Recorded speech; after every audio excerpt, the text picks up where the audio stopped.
Good evening, everybody. Welcome along 33 years in 31 days. Day 25, looking at 2014. And getting very close to where we are now, really, aren't we? We're coming towards the tail end of my career now. But as was discussed yesterday, there's a few things to talk about with regard to my move from custody. And I've also got something down in my list here that I've done a little bit more research on that today and found that it was actually 2013, or at least one of the things I wanted to talk about, but I'll cover that anyway. But just wanted to start tonight before anything else, really, and just sort of say that I know across social media that in the last couple of days, we've lost a couple of officers, one in JMP and one from the Metropolitan, that have been struck down with COVID and been taken from us. And there's been a lot of posts and stuff online about that. I'm not going to go into a great deal of detail because I don't know how much is being publicly shared at the moment. But one of our officers was lost today. Not on duty, had been very poorly, and has been off having treatment and stuff. But news came through on Facebook to me this evening that we'd lost him. Smashing fella. A real character, always had a smile on his face. If you were having a crap day in custody, he could come in and put a smile on your face because he'd always have something amusing and something. His personality would light up the room. Top detective, proper detective. I was only talking with one of the control room inspectors of the FIMS a while back who used to work on the CID, and he would have been on his department when he was there, and how that CID department at the time when I first joined in 2005 epitomized everything about what a team should be. All working together, all committed individuals, all very dedicated to what they do. But yeah, I shan't go into any further detail because it would be unfair to do so. But stand down, brother. Rest easy. It's very sad news today. Right.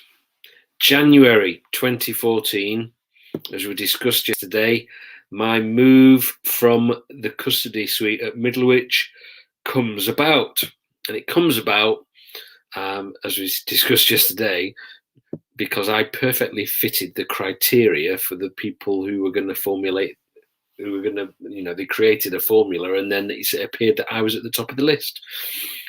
And as I said, I'm still not sure whether that was just the way it was or whether it was sort of formulated that way to push this problem child on social media. Can't push them out of the force, at least push them out of my department and somebody else can have them. I don't know. And it doesn't matter, really, because as I also said yesterday, only when I realised that I was leaving custody did I actually realise how much, or I actually hated the place. I'd had enough of it. I needed to move. And that wasn't that I was going in and having really horrible days and just not, it wasn't that. It was just, it had never even occurred to me. I just went in, I did my job, we had a laugh and a joke and what have you with the team, and we did what we did. It never crossed my waking mind that I didn't like the place. But once I knew that I was going, I had a different perspective, and I looked and thought, I was so overdue for a change. And so it was the right thing to do, regardless of how it all came about. And so in January that year, I moved to the control room, and I went on to C block in the control room at headquarters, and started to get to grips with all the technology And the different way of working, having come from the custody environment and dealing with PACE and dealing with prisoners and the CPS and solicitors and appropriate adults and interpreters and all that kind of stuff.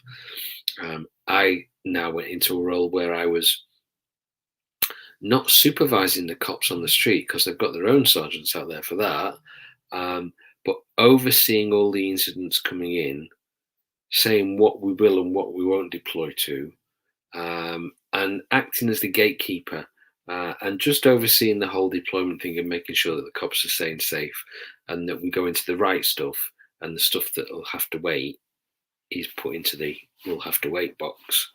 I must be tired today because I'm yawning my head off. Goodness me, excuse me. So that was what I was doing. Now, one of the things that I've mentioned in the pre-run to this one is that there's something to do with live video. Now, live video for me starts next year in 2015, and we'll cover that tomorrow.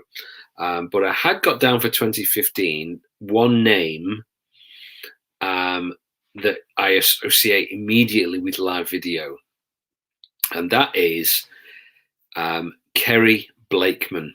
Those of you that know Kerry on here on Twitter will know who I'm talking about, but otherwise, Kerry Blakeman was Chief Inspector with West Midlands Police.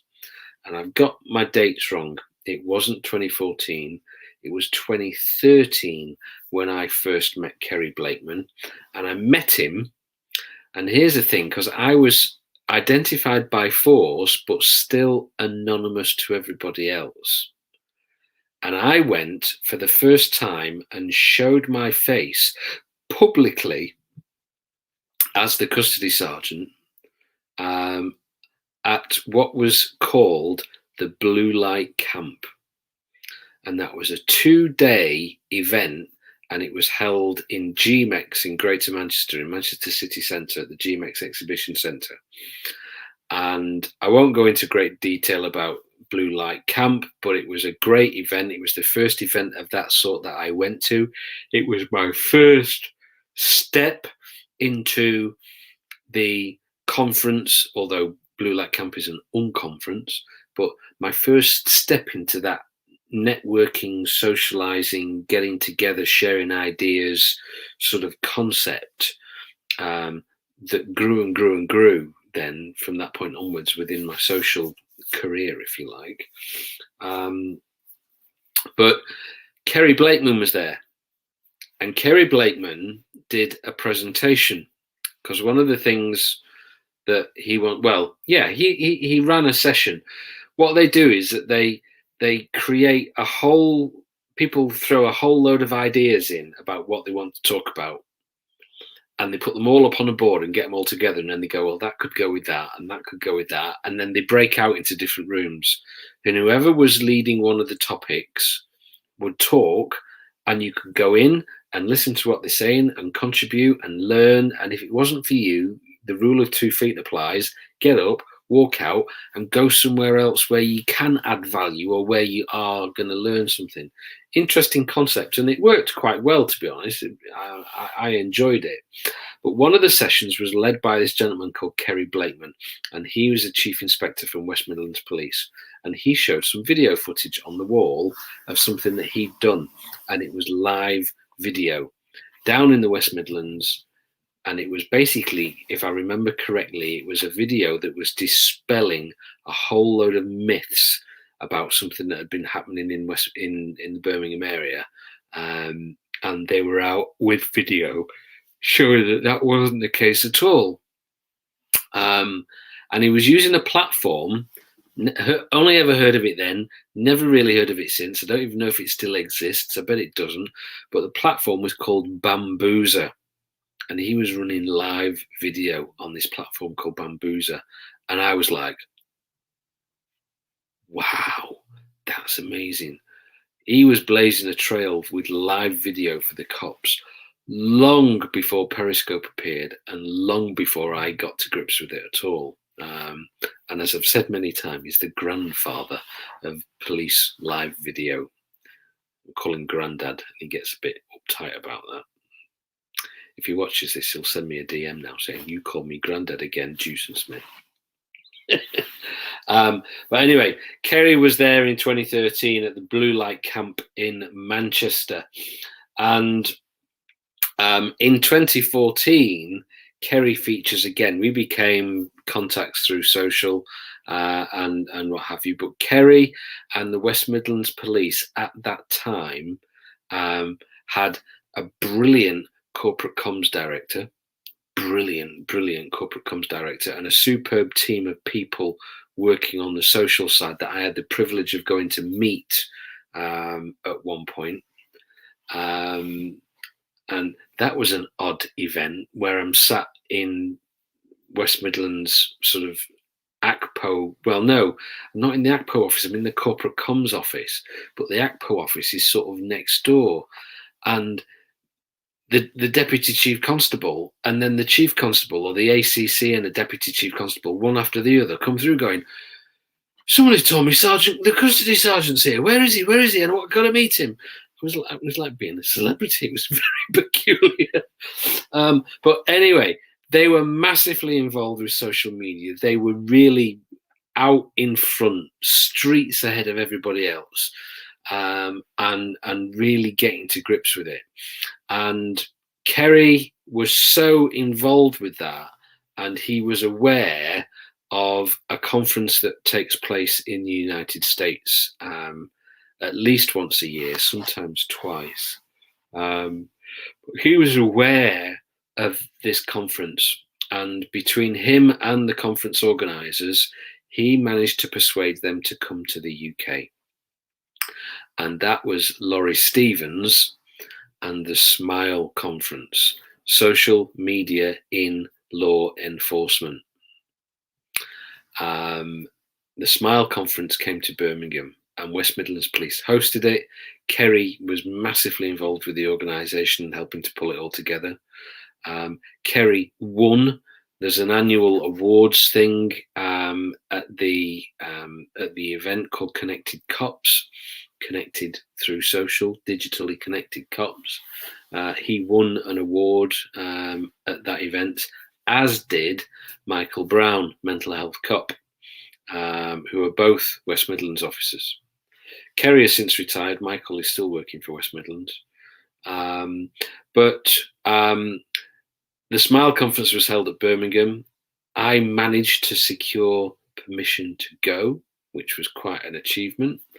But before we get to that, I've spent about, I can't remember when the actual conference was. Let's have a look.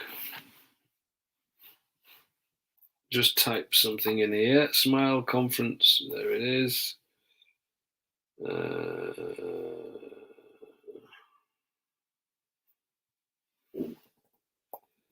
Birmingham.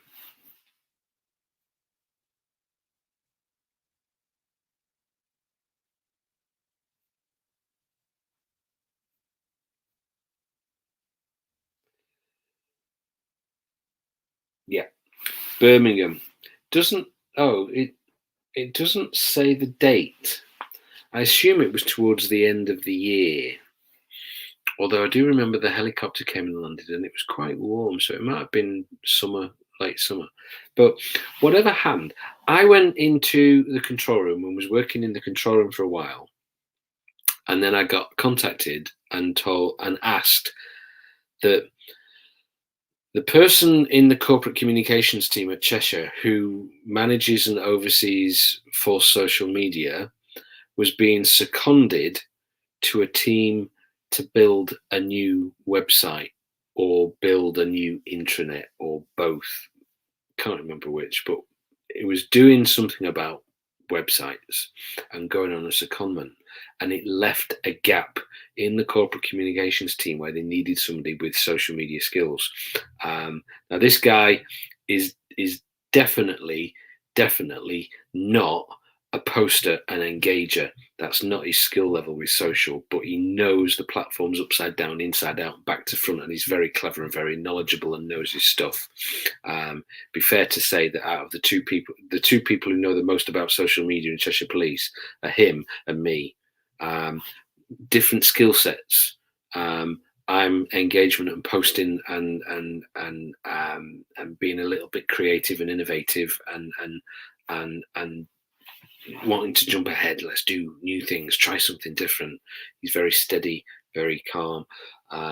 But either way, he moved out and it left a gap. And I was approached and told that I was going to corporate communications for 6 months on secondment to run and manage the Force social media. So that's what I did. Whilst I was doing that, SMiLE conference came up and I went to the SMiLE conference as part of that.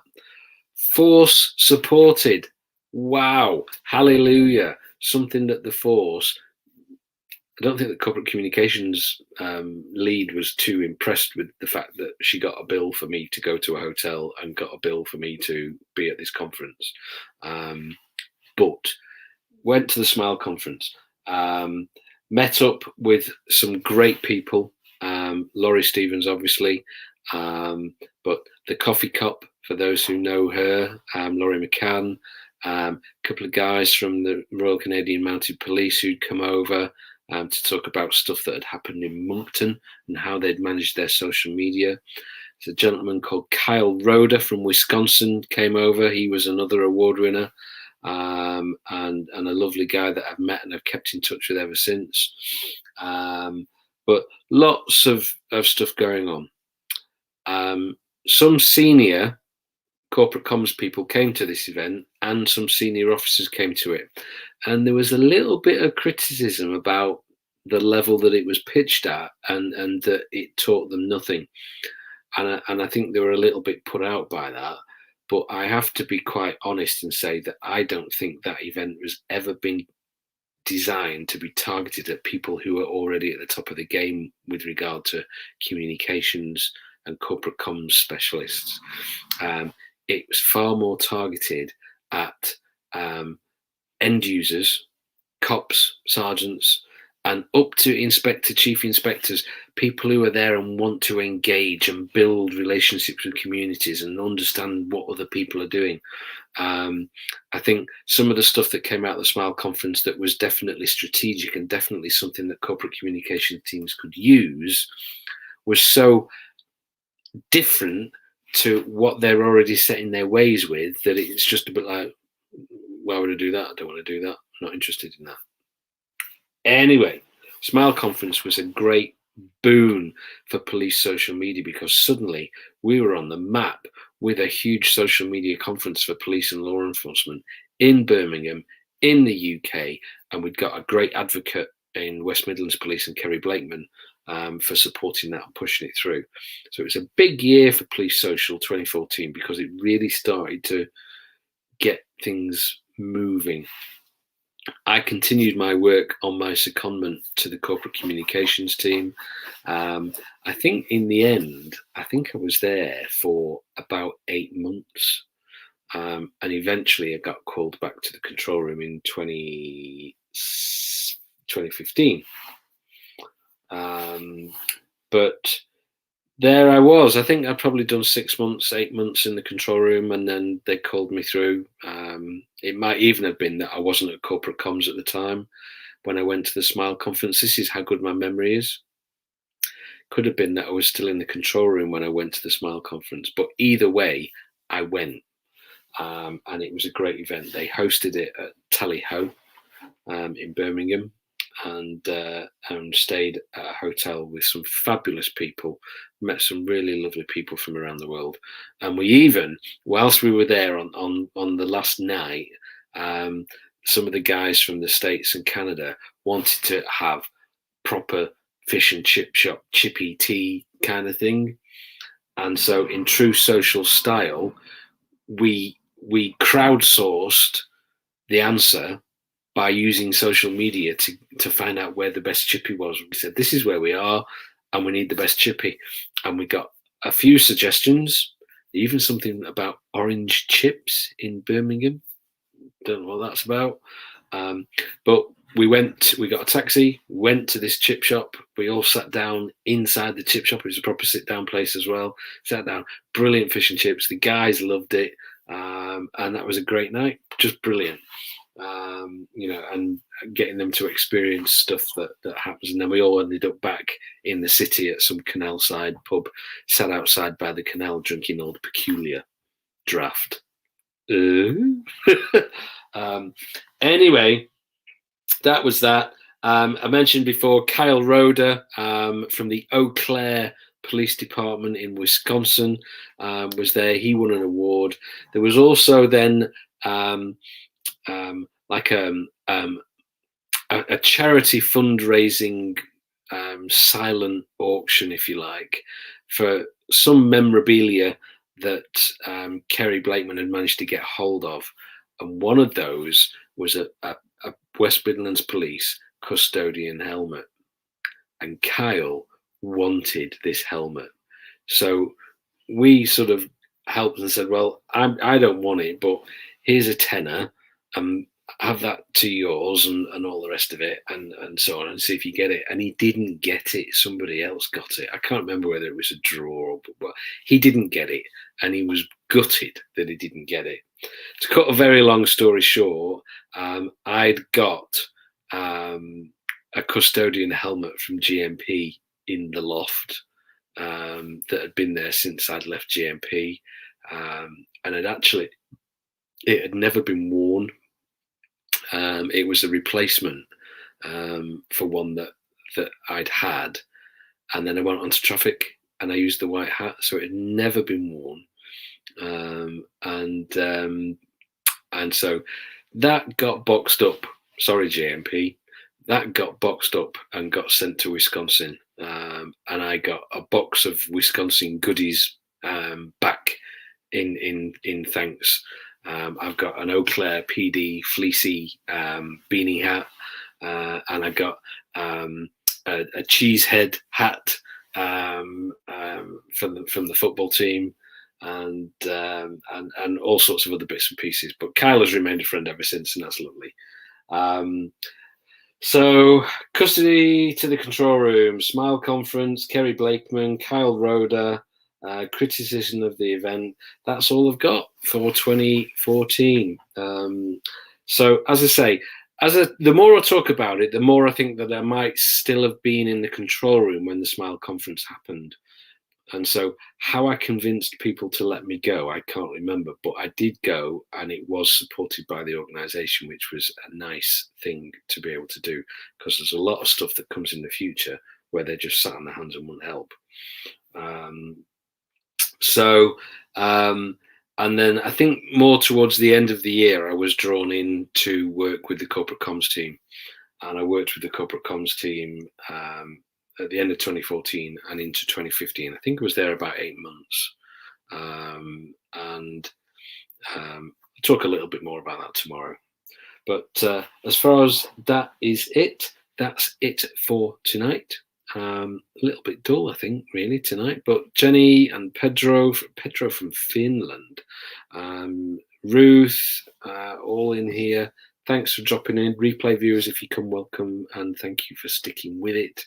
And if nothing else, I will be back tomorrow, day 26, looking at 2015.